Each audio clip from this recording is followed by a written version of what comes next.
O cidadão comum pensa que as leis existem para punir o criminoso e proteger a sociedade. No caso do ECA, isso não é verdade. O Estatuto da Criança e do Adolescente, bem que poderia se chamar Estatuto da Corrupção do Adolescente. É uma lei ideológica e equivocada e uma das responsáveis pela guerra civil que estamos vivendo. O ECA assume que todo criminoso com menos de 18 anos é uma criança que precisa de amparo e que pode ser ressocializada. É o princípio da proteção integral. E é, obviamente, um equívoco. Alguns criminosos podem ter recuperação, sim, e merecem uma segunda chance.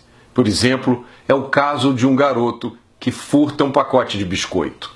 Outros cometeram crimes tão brutais que se colocaram por sua própria iniciativa fora de qualquer possibilidade de ajuda.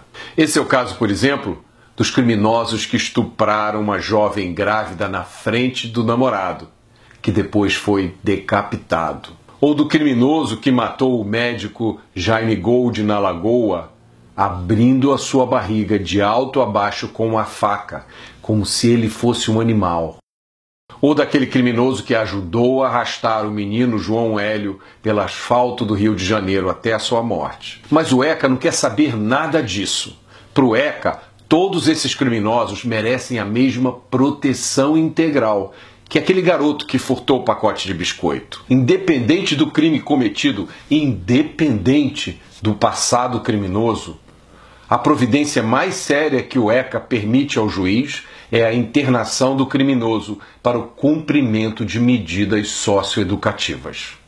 Se você achou isso uma insanidade, prepare-se para ouvir o resto da história. A internação só pode durar um máximo de 3 anos. Mas isso é no papel, claro.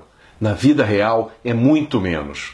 Por exemplo, no Rio de Janeiro, a média do tempo de internação de um criminoso com menos de 18 anos é de 4 meses. O juiz determina apenas a internação, ponto.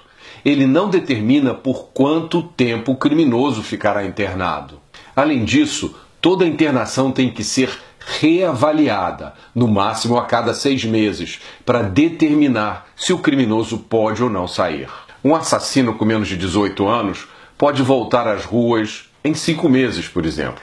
No Rio de Janeiro, a internação é determinada por um juiz, mas é supervisionada por outro juiz, chamado juiz da execução.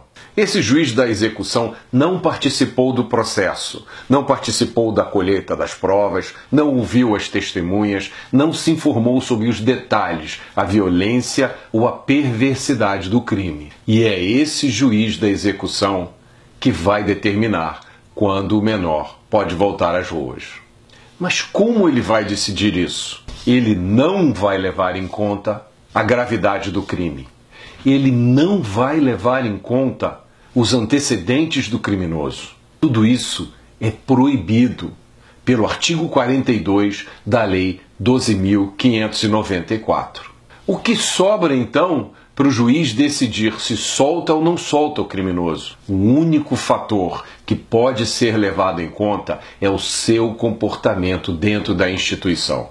E como todo promotor de justiça sabe, os bandidos mais perigosos nas ruas são os mais bem comportados quando estão presos. É por isso que no Rio de Janeiro, aquele bandido que assaltou você ou a sua família apontando a arma, ameaçando lhe matar e às vezes criando um trauma que dura a vida inteira, fica internado, em média, apenas 5 meses. Se o crime tiver sido de estupro, a internação dura, em média, 7 meses. Um criminoso menor de 18 anos que matou alguém no Rio de Janeiro fica internado, em média, apenas 8 meses. É isso que significa o princípio da proteção integral. É a proteção do direito de matar impunemente. É isso que acontece quando se mistura ideologia com a lei.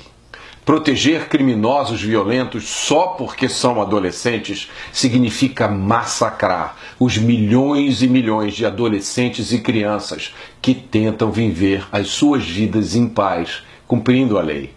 Lembrem-se disso, as nossas crianças e adolescentes, de todas as classes sociais e de qualquer lugar, são as principais vítimas dos criminosos com menos de 18 anos. São elas que ficam desprotegidas pelo ECA. Reparem que nesse vídeo eu me recuso a usar a expressão menor infrator, que não passa de um eufemismo hipócrita, usado para trazer a ideologia para dentro da lei. Enquanto o ECA existir, os cidadãos brasileiros estarão indefesos e desprotegidos. O Ministério Público e a Justiça de mãos atadas e a polícia enxugando gelo. Quem protege os lobos sacrifica as ovelhas. Essa história de horror precisa acabar agora.